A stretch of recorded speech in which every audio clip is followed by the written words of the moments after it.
Ready as ever. Ready. I await your orders.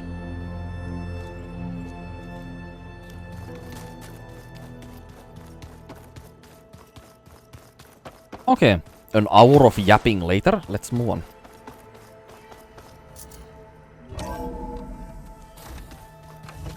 But yeah, like...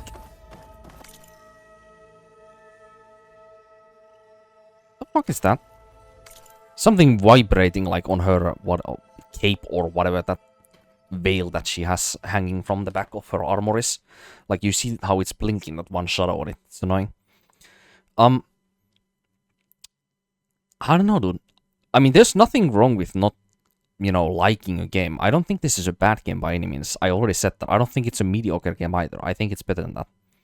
But, I don't know. It's just something...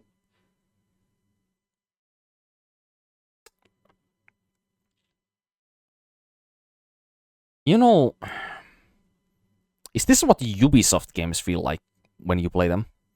Like, they create, like, open world games where it feels like you're doing chores a lot. That's how it feels in this game also.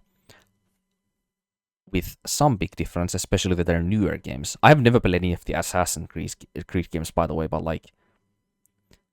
The characters in this game and the stories that they tell are strong. Like, they are actually, like, meaningful with, what the characters say and, what the context in everything that you experience in this game is. It feels meaningful, or at least it feels fulfilling for the moment you do something, whatever it may be. But it feels so formulaic in this game, It's like nothing feels like it surprises me. But, I mean, if we go that route, then almost every game is like that. Like, every game is gonna have a repetitive gameplay loop, but it depends on, well, the developers, if they can have that gameplay loop be so satisfying and interesting and intriguing all the time that you never get bored of it, But...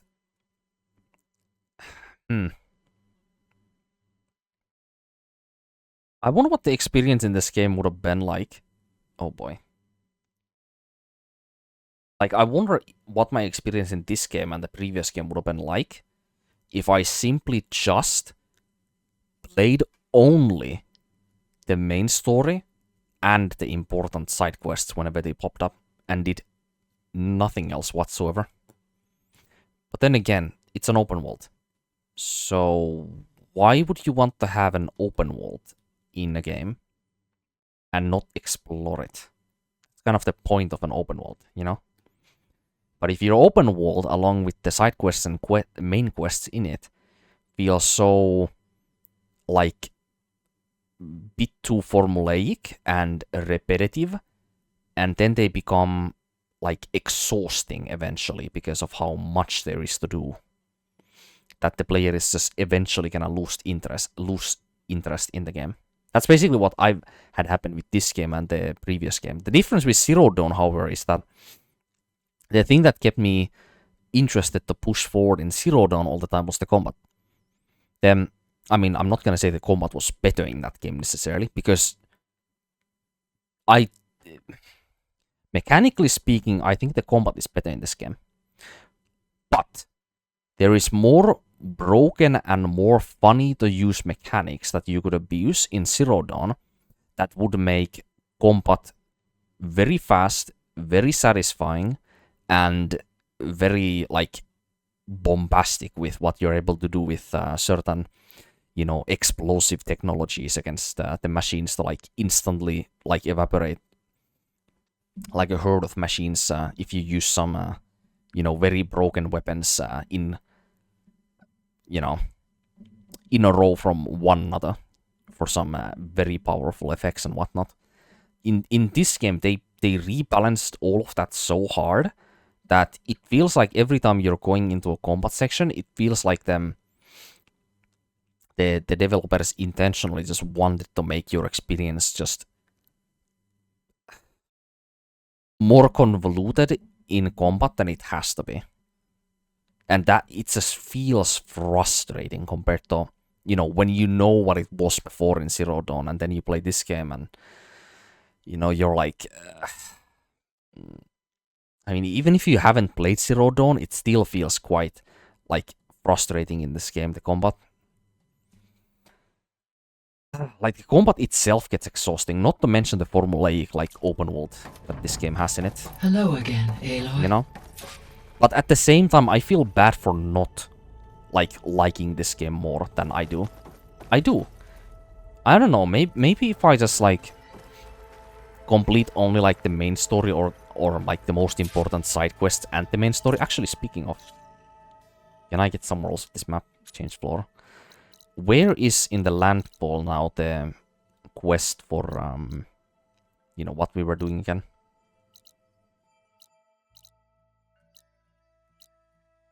Like, I feel like even if I do, like, the most important side quest and the main story, it's still gonna be too exhausting. Like, maybe the strength of an open world is not necessarily the exploration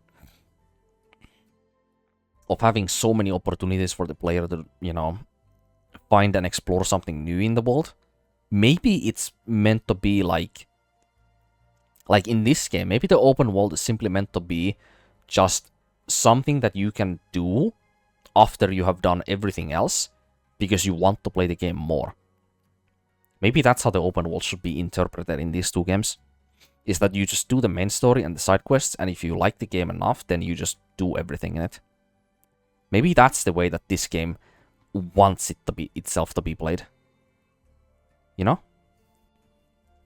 In something like Elden Ring, as one example, if you play Elden Ring in that way, where you do only the stuff that you have to do, like the main quests or any of the character, like small side quests that there is, well, from Software, character side quests are usually very mundane and bare bones anyway. So it's basically just, you know, go forward in the story and kill some bosses, and that's about it.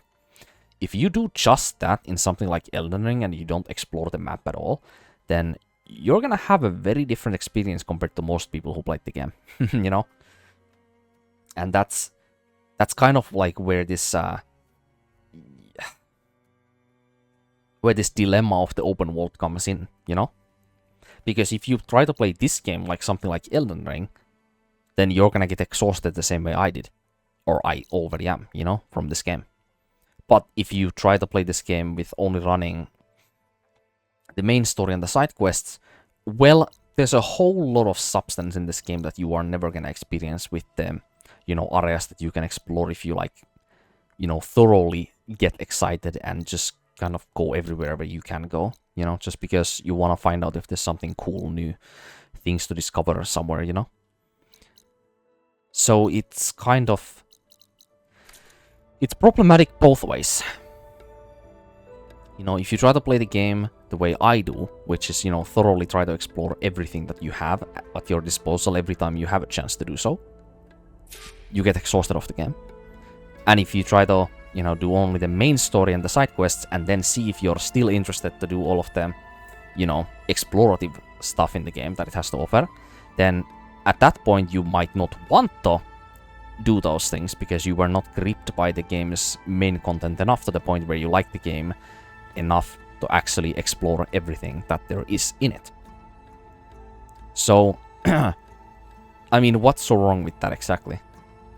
I mean, as I said before, you're gonna have a very different experience and you're gonna miss a lot of substance and the possible, you know, rich, like, investment that you could have for the game or a more stronger of an understanding of its world by not doing everything that there is at your disposal on the world map, you know?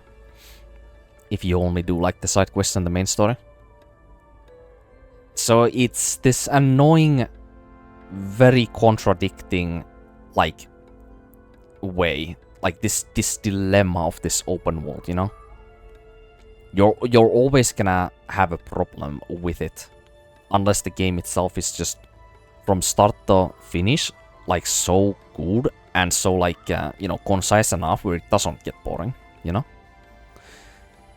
But that seems damn near impossibility, let's be honest. Even Elden Ring, something that I, you know, the base game of Elden Ring, not the DLC, was something that I obviously liked a lot.